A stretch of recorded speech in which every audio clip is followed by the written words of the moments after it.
이 시간 인생의 문제의 담을 뛰어넘게 하는 그 기도의 능력을 믿으시면서 이 새벽 각자의 자리에서 함께 찬양 드리기를 원합니다. 주의 보좌로 나아갈 때에 어떻게 나가야 할까? 나를 구원한 주의 십자가 그것을 믿으며 가네. 주의 보좌로 나아갈 때에 나 여전히 부족하나.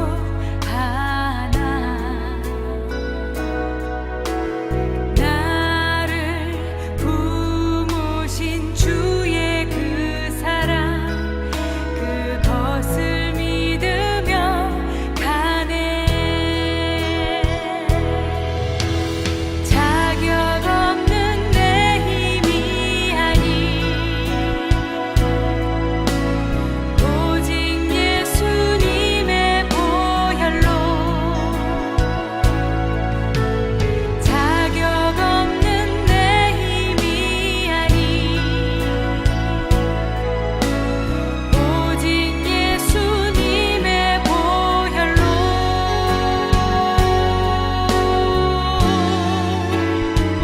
십자가의 보혈 완전하신 사랑 힘입어 나아가리라. 십자가의 보혈 완전하신 사랑 힘입어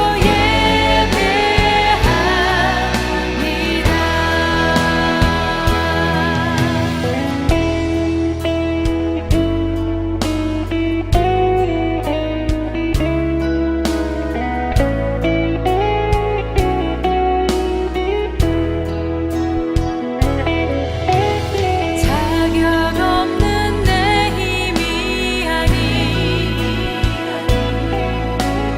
오직 예수님의 보혈로. 자격 없는 내 힘이 아니 오직 예수님의 보혈로.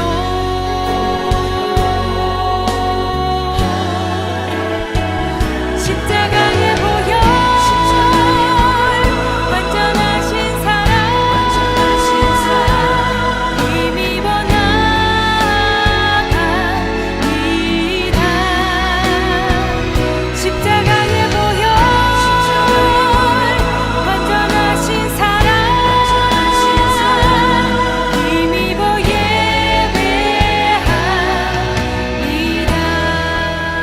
오늘 우리에게 주시는 하나님의 말씀은 창세기 18장 22절에서 33절까지입니다.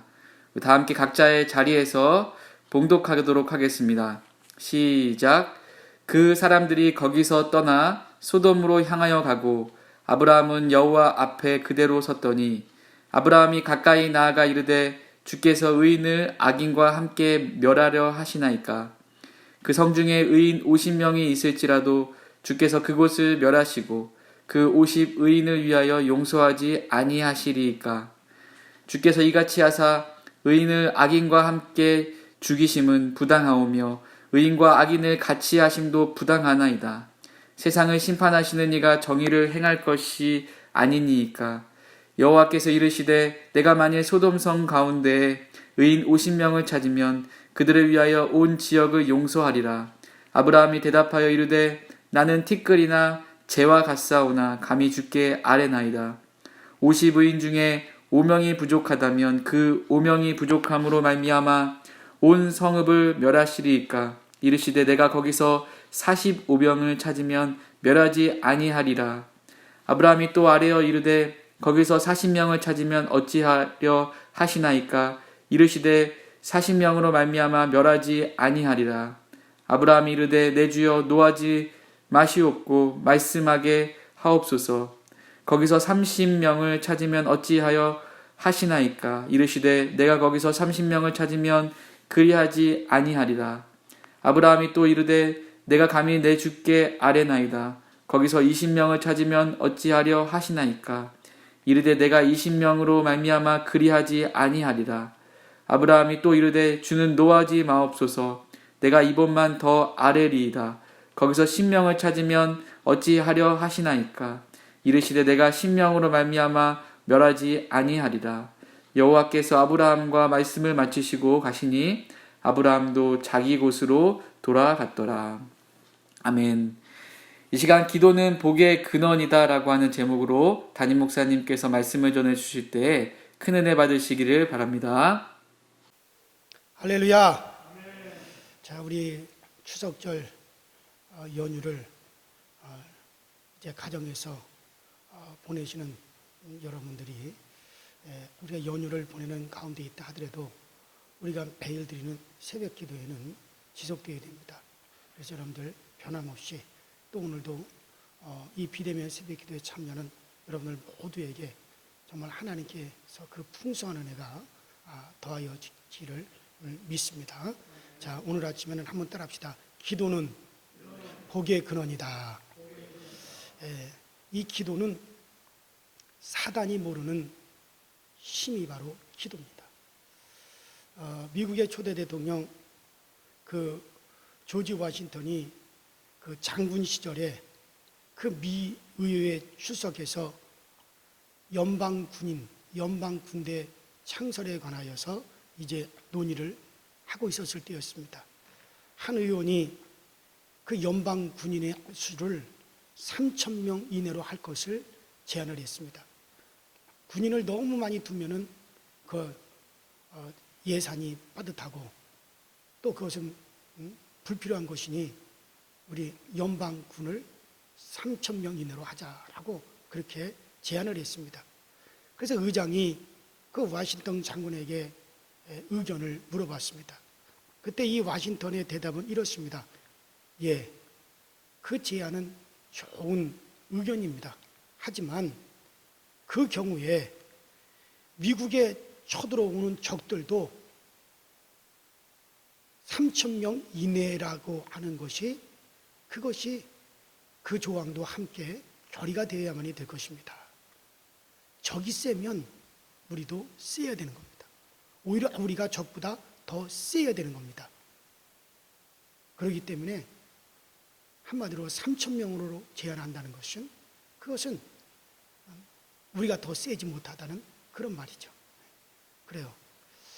우리가 기도도 마찬가지입니다. 사단의 세력이 셀수록 기도는 더 세야 됩니다. 우리가 산에 올라갔을 때 산불을 만날 수가 있습니다. 그 산불이라고 하는 것은 아주 무섭습니다. 그런 산불이 밑에서 타올라왔을 때 그 산불을 만났을 때 살 수 있는 유일한 해결책이 뭔지 아십니까? 그것은 바로 맞불입니다. 보통 맞불 작전이라고 그러죠. 내가 있는 주변에 내가 불을 다 태워서 내 주변을 다 태워버려야 됩니다. 그러면 밑에서 아무리 산불이 올라오더라도 내 주변은 그 산불이 태울 수가 없습니다. 왜? 태울 수 있는 것들은 미리 다 태워버렸기 때문에 산불이 올 수가 없는 것이죠.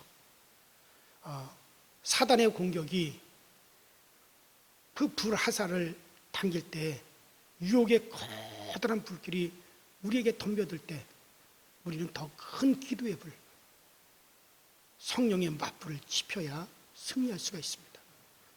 사단의 역사가 극심하고 마귀의 역사가 강한 이럴 때일수록 우리의 기도는 더 세어져야 되고 더 강하게 불타야 됩니다.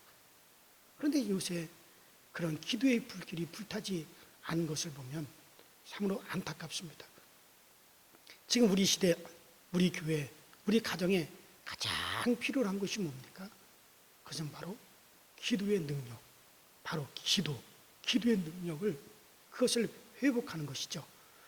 부흥의 높이는 기도의 깊이만큼 높아질 수가 있습니다. 부흥의 불길은 기도의 불길만큼 번지게 되어져 있습니다.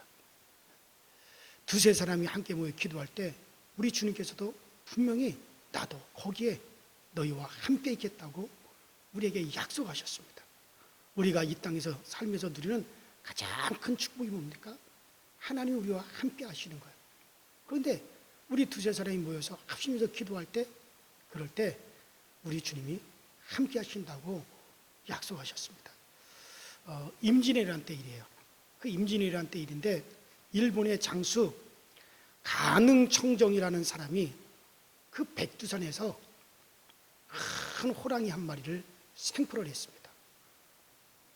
일본에서는 볼 수 없는 그런 호랑이이기 때문에 이 사람은 그 호랑이를 그 일본의 풍신수길에게 선물로 보내야겠다, 그렇게 생각을 하고 그 백두산 호랑이, 그 큰 백두산 호랑이를 배에다 싣고 그 배 우리 안에다가 이제 일본에 그 호랑이가 도착할 때까지 개 3마리를 잡아먹고 그러면서 잘 도착하라고 개 3마리를 그 우리에다가 함께 집어넣어 주었답니다. 그런데 일본에 딱 도착을 해가지고 그 배 안에 우리를 딱 열어보았더니 깜짝 놀랐어요. 왜 깜짝 놀랐냐면 그 개 3마리는 멀쩡하고 오히려 호랑이가 그 개 3마리한테 잡혀먹혀 죽어버렸습니다. 바로 그 개가 일본인도 호랑이도 미처 몰랐던 한국의 용맹한 게 바로 풍산개입니다. 풍산개. 네. 그렇죠. 미처 호랑이도 몰랐고 미처 일본 사람들도 그건 몰랐던 거죠. 사단이 모르는 능력, 사단이 모르는 권능, 그게 바로 뭡니까? 기도예요. 기도입니다. 부르짖는 힘이죠. 가정의 위기가 올 때 온 가족이 함께 기도할 수 있다면 우리는 능히 그 문제를 물고 뜯고 이길 수가 있습니다. 위기를 얼마든지 넘길 수 있어요. 문제는 뭐냐? 가정의 위기가 올 때 모든 가족 식구들이 합심해서 부르짖지 못한다는 거야. 교회의 위기가 올 때 온 교인들이 합심해서 부르짖으면 100% 그 위기를 넘길 수 있습니다. 그런데 그럴 때 합심하여 부르짖지 못하고 이렇게 저렇게 흩어지니까는 그러니까 안 되는 겁니다. 자, 오늘 아브라함의 이야기입니다. 복의 근원으로 부름받은 아브라함은 저 창세기 17장에 보면 바로 엘사다이 전능자 하나님을 만나게 됩니다. 그리고 큰 자라, 그 집안에서 큰 아버지, 큰 자라고 하는 그 이름이 아브람인데 그 아브람의 이름이 열국의 아버지라고 하는 뜻인 아브라함으로 그 이름이 바뀝니다. 그러니까 나 혼자 복받아 위대해지는 것이 아니라 나로 말미암아 복받은 나로 말미암아 다른 사람이 또 많은 사람들을 복되게 하고 또 많은 사람을 살릴 수 있다라고 하는 뜻에서 아브라함, 바로 복의 근원이 된 거죠. 자, 그리고 17장 후반부에서 아브라함은 할례를 받습니다. 복의 근원이 된 그 근원으로서의 취임식을 거행하는 거죠. 그리고 이어서 이제 18장으로 넘어가면 그 아브라함이 복의 근원으로서 많은 사람들에게 복을 주고 많은 사람을 살릴 수 있는 그런 복의 근원으로서의 모습이 드디어 이제 나오기 시작합니다. 자, 오늘 본문이 바로 그 내용입니다. 한마디로 말하면 복을 받았기 때문에 복의 근원이 되었기 때문에 중복 기도를 할 수 있다는 거예요. 다른 사람을 살릴 수 있고 복 줄 수 있는 중복 기도를 할 수 있다는 겁니다. 복 받은 사람이 기도할 수 있다는 거죠. 자, 오늘 본문 26절에 보면 자, 하나님은 그 기도하는 의인을 통해서 온 지경을 용서할 수 있고 온 지경을 살릴 수 있는 뜻을 하나님이 가지고 계셨습니다. 기도하는 의인 10명만 있어도 그들로 인해서 소돔 고모라 성을 살리라고 하는 거예요. 여러분들, 그 소돔의 정치인들은 그들의 정치가 국가 안보를 가져오는 것이라고 생각했을지 몰라요. 또 소돔의 군인들은 그들의 군사 저력이 국가를 살리고 소돔 고모라 성을 갖다가 지키는 것이라고 생각했을지 몰라요. 또 소돔 고모라 성의 교육자들은 그들의 교육이 안보의 원천이라고 그렇게 믿었겠죠. 또 소돔의 경제인들은 그들의 헌신적인 경제활동이 민족의 운명을 지키고 그리고 그들을 살리고 있는 것이라고 그렇게 생각했었는지도 모르죠. 그러나 하나님께서는 말씀하십니다. 그런 것들이 소돔성을 살리고 소돔성을 지키는 것이 아니라 내가 이 성에 유황불로 이 성을 멸망시킬 유황불로 멸망받아야 될 이 성을 살릴 수 있고 이 성을 지킬 수 있고 그것을 유보할 수 있는 것은 기도하는 의인 10사람만 있으면 이 성을 용서해 주겠다. 이 성을 살리겠다는 거예요. 분명히 성경은 말합니다. 야곱 때문에 기도하는 야곱 때문에 라반의 집이 축복을 받습니다. 요셉 때문에 보디발의 집과 모든 소유에 복이 있습니다. 사도 바울 때문에 유라굴라라고 하는 큰 태풍으로 276명이 죽어야 되는데 그 승객들의 목숨이 부지할 수가 있었습니다. 여러분들, 그렇기 때문에 우리는 엄숙히 이와 같은 사실을 우리가 자각하고 있어야 됩니다. 나 하나로 말미암아 내 가정이 망할 수도 있고 나 하나로 말미암아 내 가정이 새롭게 흥할 수도 있고 나 하나로 말미암아 우리 교회가 큰 부흥을 체험할 수도 있고 또 침체의 늪에 빠질 수도 있고 우리 교회 하나로 말미암아 이 도시에 가득 찬 사단의 역사를 다 박멸할 수도 있고 사단의 진을 다 팔 수도 있고 이 도시가 멸망하도록 내버려 둘 수도 있고 한국 교회로 말미암아 이 민족이 새로워질 수도 있고 몰락할 수도 있다. 이런 엄숙한 각성을 하고 있어야 됩니다. 개미는 열심히 일하는 곤충으로 우리에게 알려져 있는데 사실 알고 보면 그 개미들 중에 20%만 일을 한답니다. 나머지 80%는 그 20%가 열심히 일해서 그것을 같이 먹고 산다는 거예요. 그래요. 자, 그러니까 20%의 개미들만이 열심히 땀 흘려서 나머지 80%를 먹여 살리는 거죠. 이것이 소위 경영학의 80대 20의 법칙이라는 겁니다. 우리 국민의 총 생산량의 80%가 20%의 사람들에 의해서 그 생산이 결정이 된다는 거예요. 한마디로 안에서 우리 국민의 20%가 그들이 생산하는 사람들이고 나머지 80%는 그들에 의해서 산다는 거예요. 신음하는 80%의 사람을 살려낼 중보 기도자들, 피 흘려 쓰러져 고통에 겨워하는 사람들을 건져낼 사람들, 아픈 상처에서 울부짖는 사람들을 건져낼 수 있는 20%의 역군들이 누굽니까?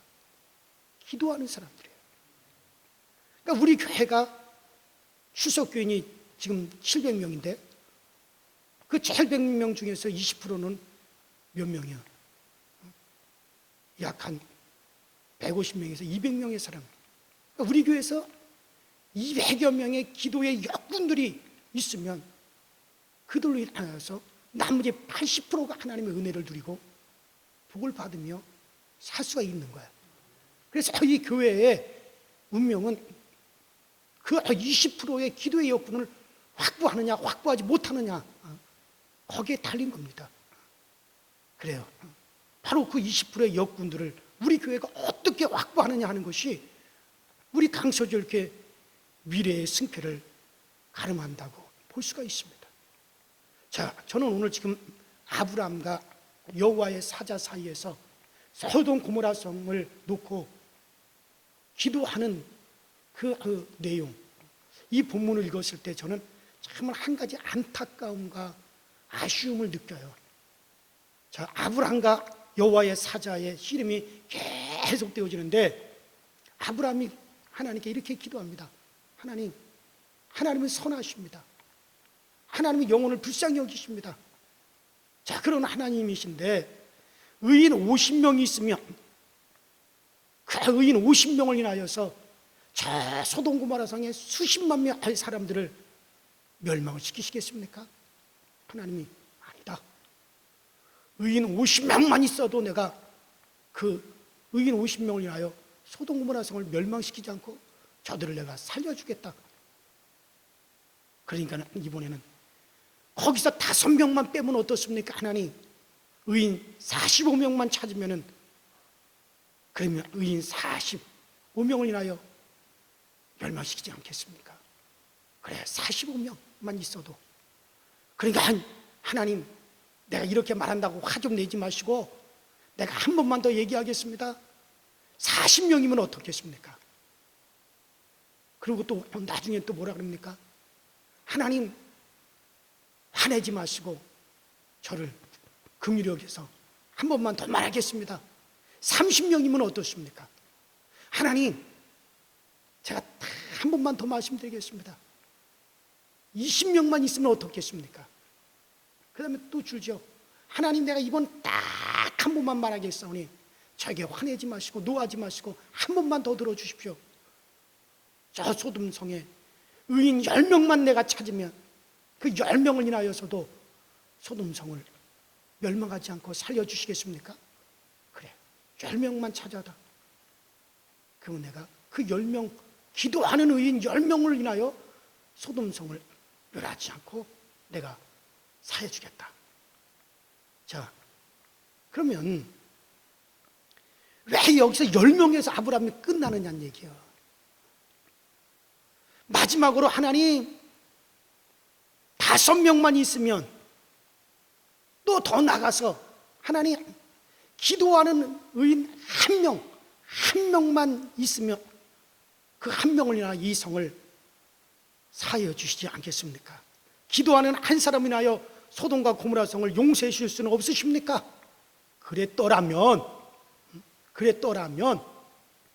하나님은 너무나도 크고 사랑이 많으신 분이신데 그 한 명의 몸부림을 인하여 이 성을 주님이 용서하실 수 없는 것입니까? 그러면서 아브라함이 그렇게 거기까지 갔더라면 얼마나 좋았을까?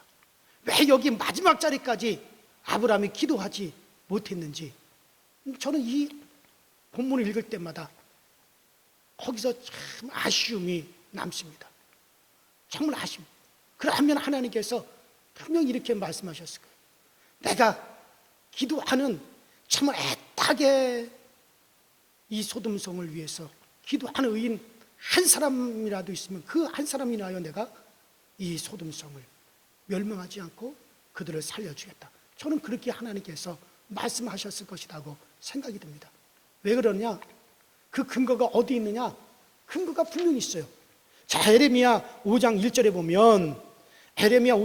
보면 만일 공의를 행하며 진리를 구하는 자를 한 사람이라도 찾으면 내가 그 한 사람을 인하여 이 성을 사하리라.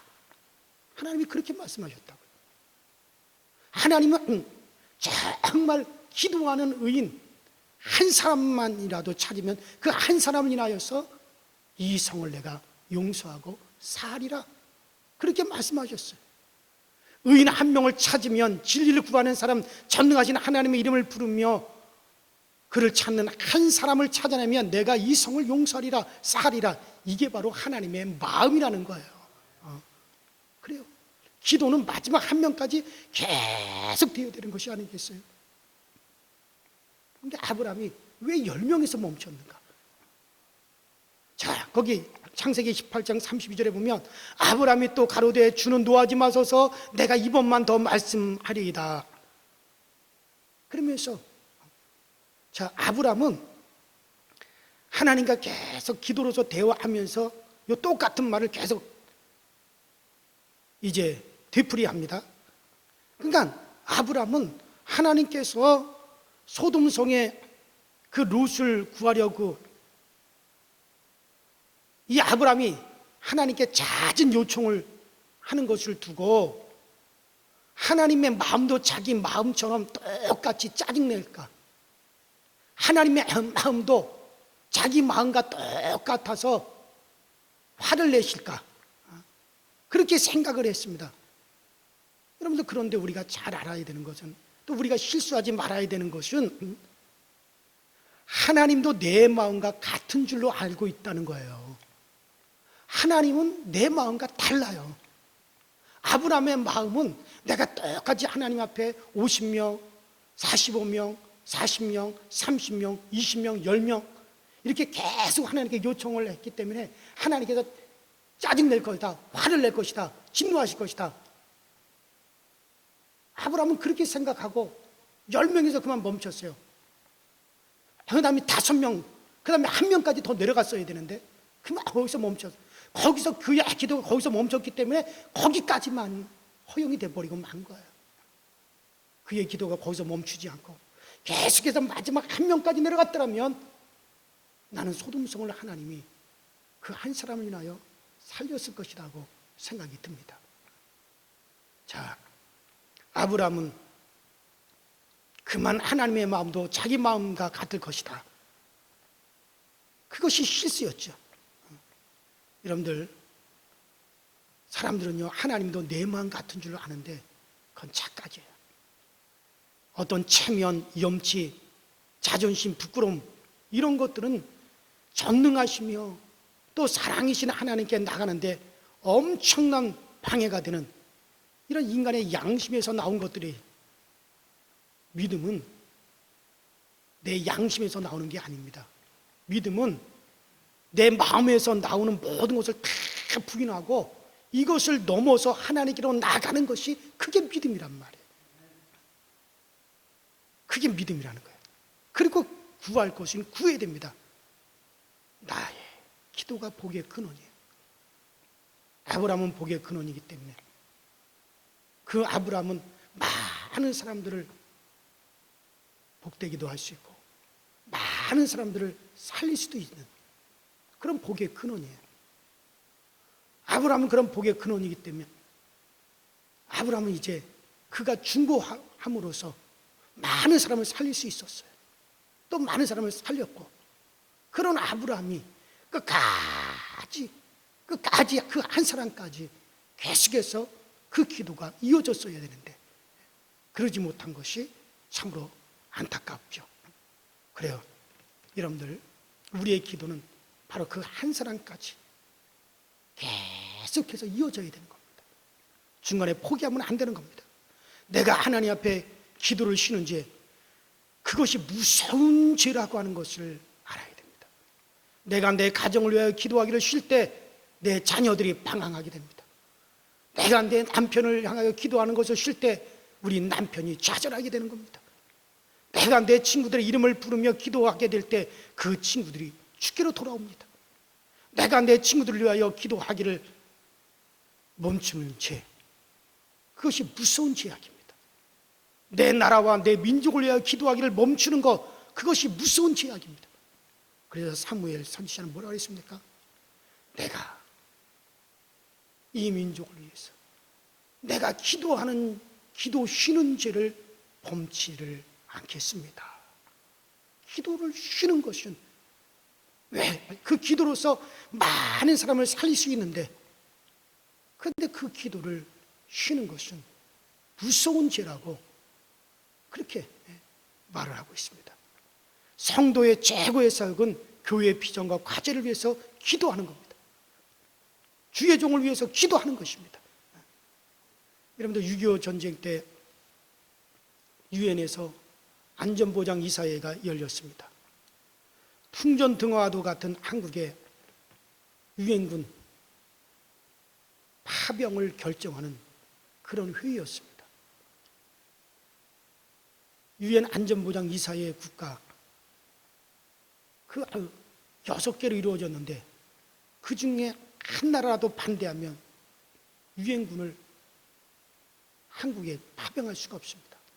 그러면 한국은 그대로 공산화가 되고 마는 거예요. 그 이사국 중에 하나가 바로 소련입니다. 그때 당시 소련이죠. 소련에서 김일성을 부추기고 탱크를 조달해줘 가지고 6.25 전쟁을 일으켰는데 그 소련이 유엔군 파견하는 것을 찬성하겠습니까? 반대하는 것은 당연한 겁니다. 그런 거로 한국에는 절대 유엔군이 파병할 수가 없다라고 하는 분위기였습니다. 그런데 그것을 결정하는 그 자리에 거부권을 행하기로 했던 소련의 대표가 불의의 교통사고로 참석하지 못했습니다. 그때 당시에는 휴대폰이 있었던 것도 아니고, 그렇기 때문에 그대로 회의가 진행이 됐습니다.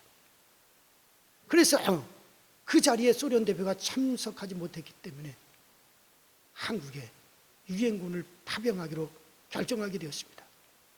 여러분들, 이것이 누군가의 기도 때문에, 이는 총에 맞아 피 흘리고 쓰러지는 한 이름 모를 무명의 용사가 기도를 했는지, 아니면 피난길에서 다리를 절며 누가 기도를 했는지, 토굴 속에 숨어서 두려워 떨며 하나님 앞에 기도했는지, 누군가 유엔을 위해서 기도했던 그 한 사람이 바로 유엔 안전보장 이사회의 회원이 된 거예요. 그 기도가 복의 근원이 되어 수많은 사람을 살린 것이고, 이 나라, 이 민족을 공산화의 위기 속에서 살린 겁니다. 여러분들, 이 얼마나 놀라운 주권입니까? 여러분들의 중보 기도로 우리는 세상을 다스릴 수가 있습니다. 여러분들의 중보 기도로 우리는 세상을 변화시킬 수가 있습니다. 여러분들의 중보 기도로 우리는 세상을 감동시켜 나갈 수가 있습니다. 기도는 복의 근원입니다. 복을 줄 수도 있고 살릴 수도 있는 것, 이게 바로 기도죠. 여러분들의 기도가 가정을 살릴 수 있습니다. 교회를 살릴 수 있습니다. 우리가 기도를 쉬면, 기도를 멈추면 그대로 우리의 자녀들은, 우리의 가정은 그대로 망할 수도 있어. 우리 교회도 피폐해질 수도 있습니다. 우리 교회가 바로 서고 바로 기도하면 한국 교회를 살릴 수 있습니다. 한국 교회가 바로 서면 이 나라와 민족을 살릴 수가 있습니다. 오늘 본문을 통해서 아브라함의 기도 속에서 아쉬운 점을 보았습니다. 아브라함이 그 기도를 포기하지 말고 끝까지 마지막 한 사람까지 끝까지 그 기도가 이어졌더라면 그 기도로 인하여서 하나님께서는 소돔 고모라 성을 살릴 수도 있었지 않았느냐라는 생각을 하면서 여러분과 저는 기도를 쉬는 죄를 범치 말고 우리의 기도가 끝까지 이어질 수 있게 되기를 주의 이름으로 축원합니다. 기도는 복의 근원입니다. 우리 시내 다 같이 합심해서 우리가 무엇을 위해서 기도해야 될지, 우리의 자손들, 우리의 가정을 누구를 위해서 기도해야 될지 우리 다 같이 주여 한번 부르고 합심해서 통성으로 기도하십시다. 주여, 전능하신 하나님 우리 아버지 주님 은혜 감사합니다. 오늘도 우리에게 은혜 베풀어 주셔서 이 새벽에 주의 말씀을 듣게 하시니 감사합니다. 우리는 한 기도란 무엇인가라고 하는 주제로 끊임없이 기도는 이런 것이다, 기도는 이런 것이다 라고 하는 이 말씀을 들어봤습니다. 오늘 아침에 특별히 기도는 복의 근원이다라고 하는 이 말씀을 들었습니다. 이제 복의 근원이 됐던 아브라함이 그의 기도로서 수많은 사람을 살릴 수도 있고 죽일 수도 있는 그런 복의 근원이 되었습니다. 그의 기도로서 수많은 사람들에게 복을 줄 수도 있고 수많은 사람을 낭피하도록 내버려 둘 수도 있는 복의 근원이 되었습니다. 아쉽게도 아브라함이 끝까지 그의 기도가 이어지지 못했을 때 다만 그것으로 인해서 이제 룻의 가정 위에 다른 모든 소돔 고모라 성의 사람들은 결국에는 다 망할 수밖에 없었습니다. 하나님, 우리의 기도는 끝까지 이어져야 된다는 사실을 알고 우리의 기도로서 정말 우리는 세상을 다스릴 수가 있습니다. 우리의 중보 기도로서 세상을 변화시킬 수 있습니다. 우리의 중보 기도로서 세상을 감동시킬 수도 있습니다. 그러므로 우리의 기도는 복의 근원이라는 사실을 알고 열심히 기도해서 우리의 기도가 정말 우리의 삶을 변화시키고 우리의 가정을 변화시키고 자손들을 변화시키고 교회와 나라와 민족까지라도 우리가 구할 수 있는, 변화시킬 수 있는 그런 위대한 능력의 기도라고 하는 사실을 알고 우리 모두가 복의 근원이 되었고 우리 모두가 복받은, 예수 믿어 복받은 사람이 되었으니 이제 우리는 기도를 통해서 우리의 이웃을 살리고 기도를 통해서 우리의 복을 전달해 줄 수 있는 정말로 저희 모두 중보 기도자들이 되어지게 하시고 우리 교회가 정말 아버지 중보 기도자들이 필요합니다. 우리 교회 기도할 수 있는 인원 20%가 필요합니다. 하나님 우리에게 200명의 기도의 용장들을 허락하여 주시고 우리 교회 200명의 기도의 사람들을 아버지 붙여주시고 아버지 이종의 목회 가운데 정말 기도의 동역자들을 하나님 붙여주셨어요. 그래서 기도가 능히서 우리를 살리는 그 놀라운 역사를 감당하기에 부족함이 없도록 주님께서 역사하여 주시옵시고 우리의 가정에서 기도하는 우리의 기도를 들으시고 우리의 자손들을 주님께서 살리시며 우리의 자손들에게 복이 전달되게 하여 주시옵소서.